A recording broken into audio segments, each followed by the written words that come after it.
Welcome back to the show. Before we took a break, we were talking with Dominic and his mother Mary about their struggles and his getting back in the swing of things, reintegration, post-deployment. Now we're going to bring in our expert who has been dealing with numerous veterans in this exact issue for over 30 years. He started back in the Vietnam era and has pioneered many studies on combat PTSD and things that stem from that. So here's our expert now. Mr. Shad Meshad from the National Veterans Foundation. He is the founder and president. Thank you for being on the show today, Mr. Meshad. It's great being here today. Thank you for taking time out of your schedule. I know you've got a lot going on there. Yeah, we're real busy. We've had probably 30 calls like Dominique already today, wow. And we still got about 6 hours to go. Well, keep it up. We won't take too much of your time here. I want to get right into it, though, and talk about what it is exactly that leads veterans to where Dominic is now in our story, homeless at a bus stop. It's a process, as you saw and as you heard. Transitioning home, particularly with Vietnam and this war that have gone, for many years. Many of these guys have served, intense combat and served multiple tours. And coming back, you are changed. You see things that you don't see in the normal world. I mean, it's an abnormal situation to be in a killing zone, to be trained to be a killer. It's killed or be killed. And coming back is a major process. His mother, Mary, Dominique's mother, said it so well, you really have to be patient. There's no simple solution to it. As Dominique said, you feel like you're in a black hole. You're used to that unit cohesion. I had the same thing in Vietnam 39 years ago. It's an incredible bonding because it's not light. It's serious. Even though you stay loose as you can, it's part of the fake it till you make it sort of thing. You try to keep your attitude up.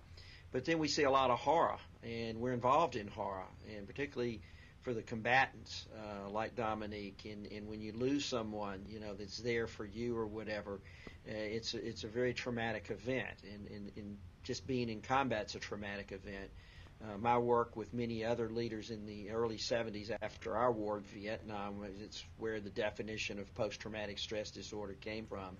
And it was from the fact that we were different when we came back, and you are different when you come back.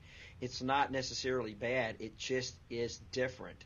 And everybody has to learn a new language. And the one thing that I like that Mary said is listening, being quiet, and patience, particularly on the families and significant other side. And also for the soldiers. We've really pushed through DOD and other defense organizations to really focus on letting these soldiers know they're going to be different. And I know there's some attempts or whatever. Yeah. And maybe that's not enough. I think just there's a transition period. Dominique had to find it on a bench at a bus stop, and he got lost for 3 months, but he was found. And hopefully we have more outreach services.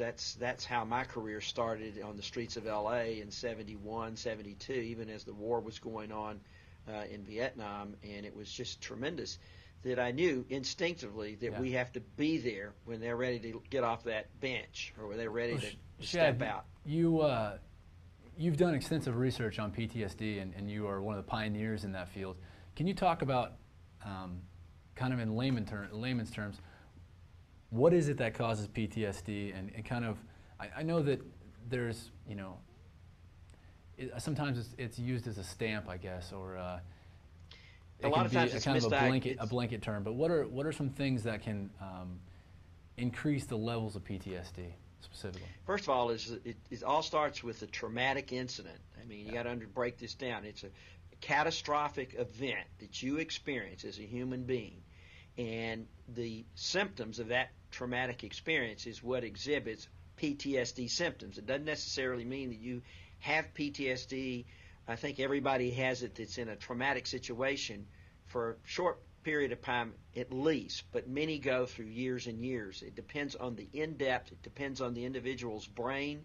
It depends on how intense the situation was, what kind of triage was there for him, what kind of cohesion was in the unit, and then a lot of other factors. But the symptoms are very obvious, and when we get a number of these symptoms that are constant, such as nightmares, obtrusiveness, hyper-alertness, anger outbursts, irritability, isolation, we start seeing these couple and become a pattern, then we know that the individual is at one level, because we know now today, 28 years later, since it's became an official diagnosis, that there are different levels.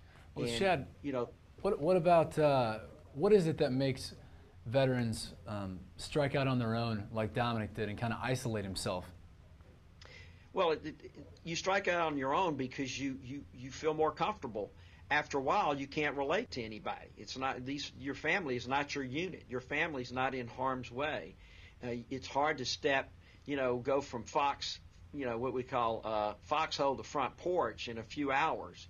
The brain doesn't move that quick. The brain's still operating. The brain still smells the sand, smells the diesel fuel, smells war. You come into a house, it doesn't matter how nice it is. I mean, you dream about it. It's the world you want to come back to, beers, hamburgers, or whatever. But it's not what is powerful. What is powerful is the concept. Is Dominic said, I mean, he's still there in his mind, and that's your mind is everything. No, if your mind's there, then your body's there. That makes a lot of sense.